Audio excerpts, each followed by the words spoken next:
तो भाईजाग टेस्ट में भारत की हो चुकी है शानदार जीत और अंग्रेजों से सीरीज हो चुकी है 1-1 से बराबर। इस शानदार जीत के भारत की तरफ से रहे हैं 5-5 हीरो। हालांकि जीत का श्रेय तो सारी टीम को जाता है, कप्तान को भी जाता है, लेकिन जिस तरह से इन 5 खिलाड़ियों ने अपने बल्ले और गेंद से एक तरफा प्रदर्शन करके अंग्रेजों के होश उड़ा दिए, तो इन 5 को एक तरफा श्रेय भी दिया जाना चाहिए। तो आज की वीडियो में बात करने वाले हैं कौन रहे वो 5 सुपर हीरो जिन्होंने भारत को दूसरा टेस्ट में जिता करके सीरीज 1-1 से बराबर करने का मौका दिया और यह सिद्ध कर दिया है कि यहां पर अंग्रेजों का बेसबॉल क्रिकेट नहीं चलने वाला है। तो जो 5 सबसे बड़े हीरो हैं उनमें जो सबसे पहला हीरो है वो तो नन अदर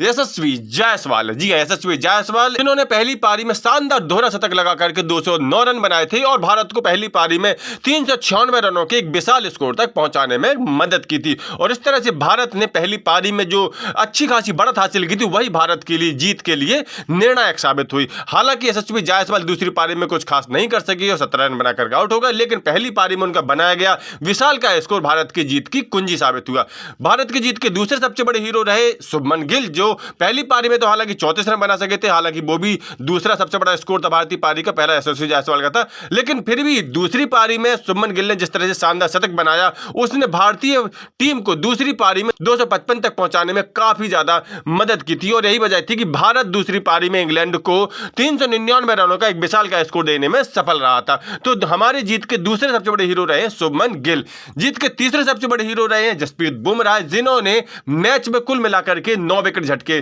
6 विकेट उन्होंने पहली पारी में लिए थे और 3 विकेट उन्होंने दूसरी पारी में लिए। इस तरह से कुल मिलाकर के 9 विकेट मैच में लेकर के उन्होंने बेसबॉल की धज्जियां उड़ा के रख दी। मैच में जीत के चौथे सबसे बड़े हीरो रहे कुलदीप यादव, जिन्होंने पहली पारी में 3 विकेट लिए थे, दूसरी पारी में 1 विकेट लिया, लेकिन दूसरी पारी का जो इकलौता विकेट है काफी ज्यादा कीमती विकेट रहा, क्योंकि यह इंग्लिश ओपनर जैक क्रॉले का विकेट था जो 73 रन बनाकर के खेल रहे थे और भारत के लिए खतरा पैदा कर रहे थे। कुलदीप यादव की बॉल पर अंपायर ने जैक क्रॉले को एलबीडब्ल्यू आउट नहीं दिया, जिसके लिए कुलदीप यादव डीआरएस लेना चाहते थे, लेकिन रोहित शर्मा इसके लिए एग्री नहीं कर रहे थे। तब डीआरएस के लिए कुलदीप यादव अपने कप्तान से भिड़ गए थे, रोहित शर्मा को हार करके डीआरएस लेना पड़ा और जिसके बाद एम्पायर को अपना फैसला भी बदलना पड़ा और कुलदीप यादव को जैक क्रॉले का बड़ा विकेट मिला और यह विकेट निर्णायक साबित हुआ और इंग्लिश बल्लेबाज इसके बाद कुछ खास कर नहीं सके। मैच के 5वें सबसे बड़े हीरो रहे आर अश्विन, जिन्होंने हालांकि पहली पारी में तो कोई विकेट नहीं लिया था, लेकिन दूसरी पारी में 3 शानदार विकेट लेकर के उन्होंने इंग्लैंड की पारी को ऑल आउट करने में महत्वपूर्ण भूमिका निभाई। तो इस तरह से अगर हम इस मैच की समरी देखें तो भारत ने पहली पारी में 396 रन बनाए थे, जिसके जवाब में